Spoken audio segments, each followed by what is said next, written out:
አምላክ አሜን። ልዩ ሶስት በመለኮት ግን አንድ የሚሆን በአንድ ክብር በአንድ ምክር ሁሉን የፈጠረ የማይቀላቀል ሶስት አካላት ያሉት በመለኮት በባህሪ ግን አንድ አምላክ የሚሆን በእውቀት በኃይል በክብር በምክር በፈቃድ በአገዛዝ በመንግስት አንድ አምላክ መሆኑን አምነን እሳታውያን ኪሩቤል ብርሃንን የተጎናጸፉ ሱራፌልም እርሱን የሚያመሰግኑት ክረምትን በየዓመቱ የሚያመጣ ዝናምን ወደ ምድር የሚልከው እርሱ ለብቻው የአርያምን ኃይል የለበሰ በምስጋናና በክብር የሚኖር አንድ አምላክ በሚሆን በአብ በወልድ በመንፈስ ቅዱስ ስም አምነን በነሐሴ 14 ቀን የሚነበብ የሚጸለይ የብፁዕ ወቅዱስ ክቡር የሚሆን የአባታችን የአቡነ አረጋዊ የትሩፋቱን ዜና ገድልን ማንበብ እንጀምራለን። የክቡር አባታችን የአቡነ አረጋዊ ጸሎቱና በረከቱ በአገራችን በኢትዮጵያ በሕዝበ ክርስቲያኑ ሁሉ ላይ ለዘላለሙ አድሮ ይኑር አሜን። ክቡር አባታችን አቡነ አረጋዊ በተሰወረ በ40ኛው ቀን ደቀ መዛሙርቱ ወይም መነኮሳቱ ታላቅ በዓል አድርገው ሕዝቡንና ነዳያኑን ድሃውንና ችግረኛውን ከመገቡ በኋላ ለመታሰቢያው በዓል ድግስ የወጣው ማንኛውም ነገር ተመልሶ ቀድሞ እንደነበረ ተገኘ። በዚህም ታላቅ ታምራትን አዩ። ይህንንም በእነርሱ ላይ የወረደውን በረከት በተመለከቱ ጊዜም ፈጽመው አደነቁ። ፈጣሪያቸው እግዚአብሔርንም ፈጽመው አመሰገኑት። ይህችን በረከት በቤተ ማህበር ውስጥ እስከ ዛሬ ድረስ አለች። ከወንድሞች መነኮሳት አንዱ ክቡር አባታችን አቡነ አረጋዊ ቀድሶ የመታሰቢያውን በዓል ለማድረግ በዚህ ለተሰበሰብነው ሁሉ ከላይ እስከ ታች ያለነውን ወንዱንም ሴቱንም ታላቁንም ታናሹንም ያለ መለየት ስጋ ወደ ክቡር ደሙን ቅዱስ ስጋውን ሲያቀብለን አየሁ አለ። ዳግመኛም ሁለተኛው ደቀ መዝሙር እኔም በማዕድ ላይ ህብስቱን ባርኮና ቆርሶ በማዕድ ላይ ላሉት ለሁሉም ሲሰጥ አየሁት አለ። ንጹሕ መስተጋድል ድንግልና ብቸኛ የሆነ አባ ብንያም የሚባል መነኮስም ያየውን ወይም የተገለጸለትን ይነግራቸው ዘንድ ግድ ባሉት ጊዜ አፉን ከፈተና እንዲህ አላቸው። ብፁዕ አባታችን አቡነ አረጋዊ የብርሃን መጎናጸፊያ ተጎናጽፎ ከፀሐይ 7 እጅ የሚያበራ ወይም ለዓይን የሚያንጸባርቅ የብርሃን አክሊል ተቀዳጅቶ የወርቅ መስቀል ይዞ በውጭም በውስጥም በተሰበሰቡት ሕዝቡ ላይ ሲባርክ አየሁ። ዳግመኛም ቀለምና ብራና ይዞ በሙሉ መነኮሳት ልጆቹን ሰብስቦና ሰማያዊት በምትሆን በቅድስት ኢየሩሳሌም ቅዱሳት አምዶች ላይ ስማቸውን ጽፎ በዚያ አኖረው። ከዚያም ከኔ ተሰወረ አላቸው። ስለዚህም በሰሙት ነገር ፈጽመው ተደሰቱ።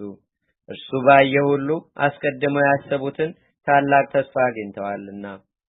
ኢትዮጵያዊው ንጉሥ አፄ ገብረ መስቀልም ብፁዕ ቅዱስ የሚሆን የአባታችን የአቡነ አረጋዊን መሰወር በሰማ ጊዜ ፈጥኖ መጣና ከቅዱሱ ተራራ ላይ ወጥቶ ከመነኮሳቱ ጋር ተገናኘ።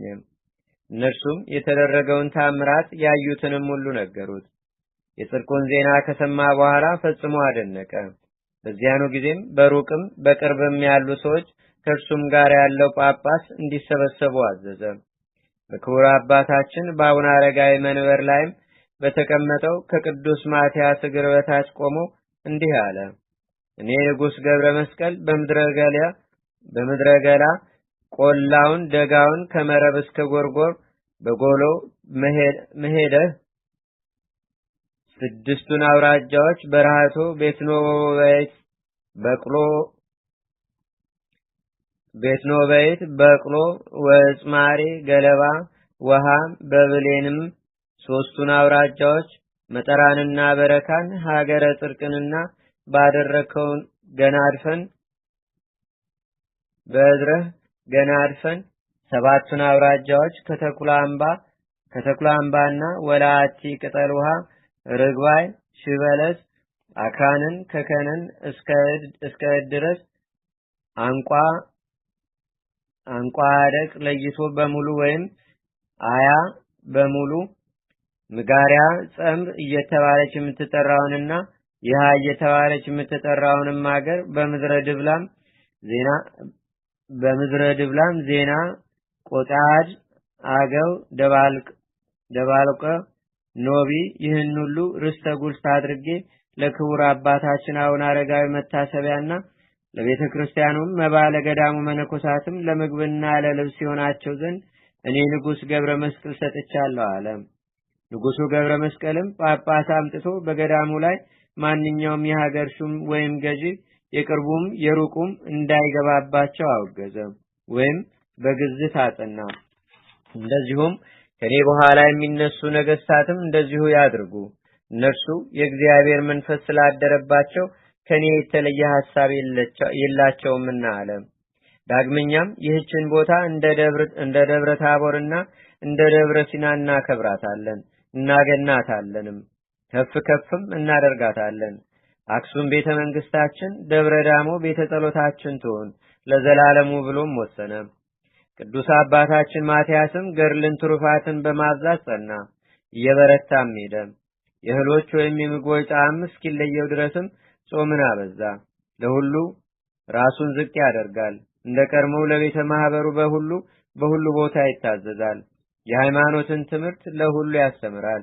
የወንጌልን ቃል በአማራ አንደበት ይሰብካል። ወንድሞቹ የእሱን በጎ ሥራ ተመልክተው በመንፈሳዊ ቅናት በመነሳሳት የእሱን ፈለግ ይከተሉ ዘንድ ለሁሉ ራሱን ዝቅ ያደርጋል። መነኮሳትም በየቀኑ እየመጡ በገዳሙ ውስጥ ቁጥራቸው እየበረከተ ሄደ። ይህ አባታችን ማትያስም በሁሉ ዘንድ ስሙ የተጠራ ይታወቅ ሆነ። የሃይማኖትን ቃል ለሁሉ ያስተምራል። ሕዝቡም ሁሉን ይሰሙታል፣ በእውነትም ትምህርቱን ይቀበሉታል።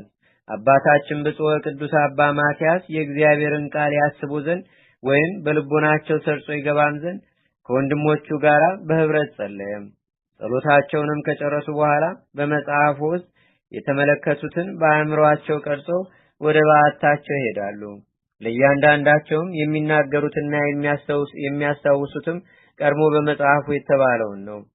እንግዲህ ከእነርሱ መካከል ያሉባልታና ወይም የሥራ ፈት ወሬ ወይም ዋዛ ፈዛዛ ለመናገር ከቶ አፉን የሚከፍት እስከ መቼም ድረስ የለም። ነገር ግን በእግዚአብሔር ቸርነት የተማሩትን ያነባሉ፣ ትርጓሜውንም ይሻሉ። ስለ በጎ ስራዎች ሁሉ ቀና መንገድም ይቀይሳሉ እንጂ የሚሰራውን ነገር ለማየት አንዱ ወደ ሌላው ቤት ፈጽሞ አይገባም። እያንዳንዱም ለራሱ ልብስ አያከማችም። ነገር ግን የሚለብሱትን እስኪያጥቡ ድረስ በቤተ ማህበሩ አዛዥ ወይም አለቃ በግምጃ ቤት ይጠበቃል ወይም ይቀመጣል እንጂ። የልብስ ለውጥ ሲፈልጉ በማህበሩ አለቃ ስልጣን ይሰጣቸዋል። ከነርሱ ወገን ማንም ወርቅና ብር ወይም ሌላ ገንዘብ የሚያይ ወይም የሚወስድ የለም። ብዙዎች ለሥራ ጉዳይ ከመላላክ በስተቀር ይህን ሳያዩ የሞቱ አሉ። እነርሱ ወደ ገዳሙ በገቡ ጊዜ በእጃቸው ይዘው አያቆዩም፣ ለገዳሙ መጋቢ ፈጥነው ያስረክባሉ እንጂ። ቅዱስ አባታችን አባ ማትያስም ከአባቱ ከብፁዕ አረጋዊ እንደተማረው ሕገ ምንኩስናውን በጥንቃቄ ፈጽሞ በእግዚአብሔር ቸርነት ታኅሳስ 8 ቀን አረፈ። ከእርሱም በኋላ አባ ዮሴፍን ሾሙ። ከዮሴፍም በኋላ አባ መስቀል ቤዛነን፣ ከሱም ቀጥሎ አባ መድኃኒነ እግዚእን። እነዚህን ሁሉ ስለ እርሱ አባት የሆኗቸው ዘንድ ሾሙ። የዚህ ጻድቅ ጸሎትና በረከቱ በአገራችን በኢትዮጵያ በሕዝበ ክርስቲያኑ ሁሉ ላይ ለዘላለሙ አድሮ ይኑር፣ አሜን።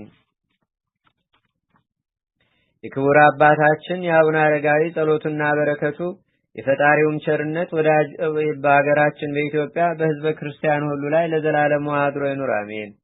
የደብረ ታቦር ምሳሌ ለምትሆን ሰላም እላለሁ። ለደብረ ዳሞ ደብርህም በውስጧ ተገልጸዋልና ምስጢረ መንግስት ቃልንም ቃል ኪዳንህም አረጋዊ ኃያል መሰጋድል የመስቀል ጋሻን የተሸከም አባታችን ሆይ አድነን። በፍርድ ቀንም በምንጠየቅበት ጊዜ እኛ ልጆች በቸልተኛነት ስናመነታ ከምታስፈራ የእሳት ባህር ውስጥ እንዳንጣል አቤቱ ጠብቀን።